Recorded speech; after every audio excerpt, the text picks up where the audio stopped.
భౌగోళికంగా రాజకీయాలు శరవేగంగా మారిపోతున్నాయి. మిత్రులుగా ఉన్న దేశాలు శత్రువులుగా మారిపోతున్నాయి. ఇక తాజాగా పాకిస్తాన్, ఆఫ్ఘనిస్తాన్ ఒకప్పుడు కజిన్స్, రెండు ముస్లిం దేశాలే. దశాబ్దాలుగా కలిసి ఉన్న ఇరు దేశాలు ఇప్పుడు ఒకరి గొంతులు ఒకరు కోసుకునేందుకు సిద్ధమైపోయారు. ఈ నేపథ్యంలో ఆఫ్ఘనిస్తాన్ ఇండియా సాయం కోరుతోంది. మరి ఆఫ్ఘన్కు సాయం చేయాలంటే ఎలా అనే ప్రశ్న వస్తోంది. ఇక చివరికి ఆలోచించి తాజికిస్తాన్ ద్వారా ఆఫ్ఘనిస్తాన్కు ఇండియా సాయం చేయాలనుకుంటోంది. ఇక కాబూల్కు తాజికిస్తాన్ బ్యాక్డోర్గా వ్యవహరించే అవకాశాలు కనిపిస్తున్నాయి. వివరాలు చూద్దాం.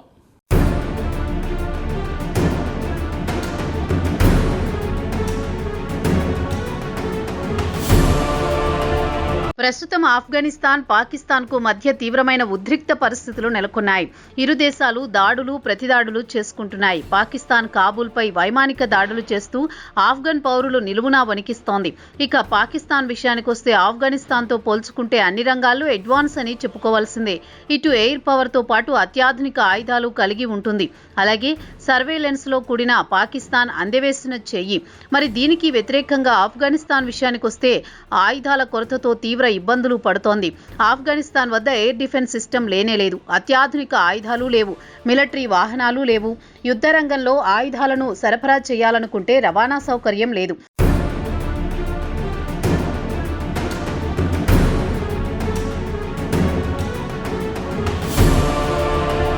ఇక ఆఫ్ఘనిస్తాన్ వద్ద ఉన్న ఆయుధాల విషయానికొస్తే అమెరికా కాబూల్ నుంచి నిష్క్రమిస్తూ వదిలిపెట్టిన ఆయుధాలు తప్పించి కొత్త ఆయుధాలు లేవు.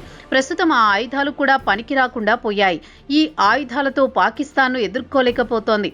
దీంతో యుద్ధరంగంలో ఆఫ్ఘనిస్తాన్ను బాగా వెనుకబడిపోతోంది. ఇదే అదనుగా పాకిస్తాన్ డ్రోన్లతో దాడులు చేస్తూ ఆఫ్ఘన్ పౌరులను బెంబేలెత్తిస్తోంది. ప్రస్తుతం ఆఫ్ఘనిస్తాన్ ఆయుధాల కొరతతో సతమతమవుతోంది. దీన్ని ఇండియా తమకు అవకాశంగా మలుచుకోవాలనుకుంటోంది. పాకిస్తాన్కు బుద్ధి చెప్పాలంటే వ్యూహాత్మకంగా కాబూల్కు ఆయుధాలు సరఫరా చేయాలని నిర్ణయానికి వచ్చింది. ఇక ఇండియా వెంట పాకిస్తాన్కు మల్టీ బ్యారెల్ రాకెట్ లాంచర్లతో పాటు యాంటీ ట్యాంక్ గైడెడ్ మిసైల్స్ను సరఫరా చేయాలనుకుంటోంది. దీంతో పాకిస్తాన్ను ఆఫ్ఘనిస్తాన్ ధీటుగా ఎదుర్కోగలుగుతోంది. మరి ఇలాంటి పరిస్థితుల్లో ఇండియా నేరుగా పాకిస్తాన్కు ఆయుధాలు సరఫరా చేయాలంటే దౌత్యపరంగా అయ్యే పనే కాదు. దీంతో ఇండియా ఆలోచించి తజికిస్తాన్ ద్వారా ఆఫ్ఘనిస్తాన్కు ఆయుధాలు సరఫరా చేయాలని నిర్ణయించింది. ఇరు దేశాల మధ్య 1357 కిలోమీటర్ల సరిహద్దు ఉంది.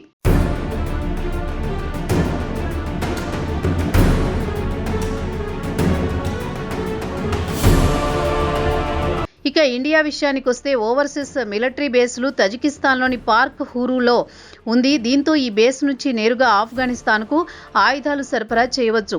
ఇండియాకు తజికిస్తాన్కు మధ్య సంబంధాలు కూడా మెరుగ్గానే ఉన్నాయి. ఇండియా తజికిస్తాన్ రూట్ ద్వారా ఆఫ్ఘనిస్తాన్కు ఆయుధాలు సమకూర్చడానికి వీలవుతోంది. అలాగే నేరుగా యుద్ధరంగంలోకి ప్రవేశించకుండా బయట నుంచి సాయం చేయవచ్చు. మరి న్యూఢిల్లీ ఆ దిశగా అడుగులు వేస్తుందా లేదా వేచి చూడాల్సిందే. ఇక పాకిస్తాన్కు గట్టిగా బుద్ధి చెప్పాలంటే ఆఫ్ఘనిస్తాన్తో బలమైన సంబంధాలు ఏర్పాటు చేసుకోవాల్సి వస్తోంది. ఇటీవల ఆఫ్ఘనిస్తాన్ విదేశాంగ మంత్రి అమీర్ ఖాన్ ముత్తాఖీ న్యూఢిల్లీ పర్యటనతో ఇరు దేశాల మధ్య సంబంధాలు మరింత బలపడ్డాయి. దీంతో ఇక నుంచి రహస్యంగా మంతనాలు సాగించడానికి బదులు ప్రత్యక్షంగానే బహిరంగంగానే చర్చలు జరపడానికి వీలవుతుంది.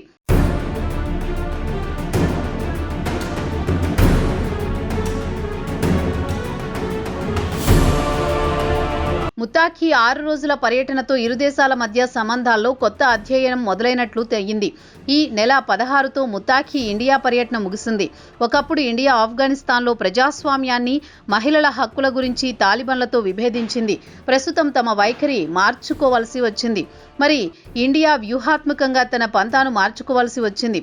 ప్రాక్టికల్గా ఆలోచించాల్సి వస్తోంది. ఆఫ్ఘనిస్తాన్లో ఎవరు అధికారంలో ఉన్నా వారితో చర్చలు జరపాలని నిర్ణయించింది. ఇండియా ప్రయోజనాలను గౌరవించే వరకు వారితో సంబంధాలు కొనసాగించాలని నిర్ణయించింది. ముత్తాఖీ పర్యటన ముగిసిన తర్వాత విడుదల చేసిన సంయుక్త ప్రకటనలో న్యూఢిల్లీ గతంలో ఆఫ్ఘనిస్తాన్తో వ్యవహరించిన తీరును పక్కన పెట్టి కొత్త అధ్యాయం మొదలు పెట్టాలని నిర్ణయించింది. ప్రధానంగా జాతీయ భద్రతతో పాటు వాణిజ్య రూటుపై ఫోకస్ పెట్టింది. ప్రాంతీయంగా సమతూకం పాటించాలనుకుంటోంది. అయితే ఆఫ్ఘనిస్తాన్ అంతర్గత రాజకీయాల్లో మాత్రం ఇండియా జోక్యం చేసుకోరాదని నిర్ణయించింది. కొన్ని దశాబ్దాలుగా ఇండియా పాకిస్తాన్ శత్రుత్వానికి ఆఫ్ఘనిస్తాన్ క్రీడా మైదానంగా మారిపోయింది. కోల్డ్ వార్ కంటే ముందు నుంచి ఆఫ్ఘనిస్తాన్పై పట్టు సాధించడానికి ఇటు ఇండియా, అటు పాకిస్తాన్ తమ వంతు కృషి చేశాయి.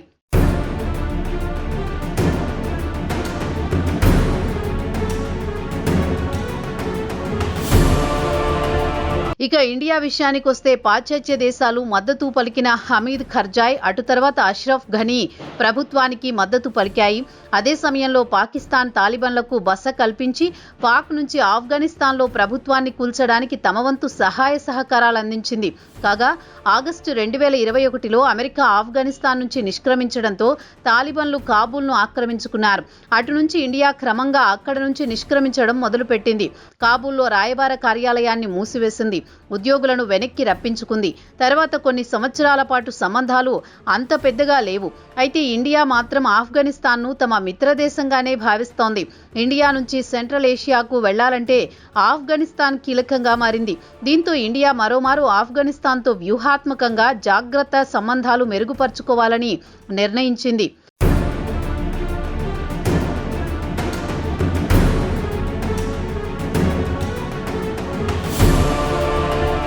ఇక క్రమంగా కాబూల్కు 2022లో టెక్నికల్ టీంను పంపించింది ఇండియా. అక్కడి ప్రజలకు ఎయిడ్ ఇవ్వడానికి చొరవ తీసుకుంది.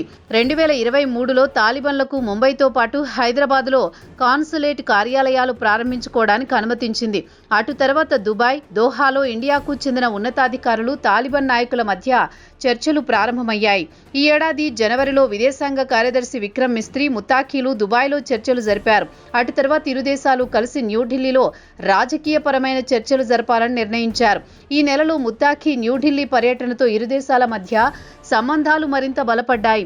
ఇప్పటి వరకు రహస్యంగా సాగిన చర్చలు ఇక బహిరంగమయ్యాయి. ఇండియా కూడా కాబూల్లో రాయబార కార్యాలయాన్ని ప్రారంభించాలనుకుంటోంది. అలాగే కాబూల్లో పెట్టుబడులు పెట్టడంతో పాటు సెక్యూరిటీ కమిట్మెంట్ ఇచ్చింది. దీనికి వ్యతిరేకంగా తాలిబాన్లు ఆఫ్ఘన్ భూభాగం నుంచి ఇండియాపై టెర్రర్ దాడులకు అనుమతించమని హామీ ఇచ్చింది. ఇది ఇండియాకు భారీ ఊరట కలిగించింది. ఇక హామీ అయితే ఇచ్చింది, కానీ చేతల్లో చూపించాల్సి ఉంటుంది కాబూల్.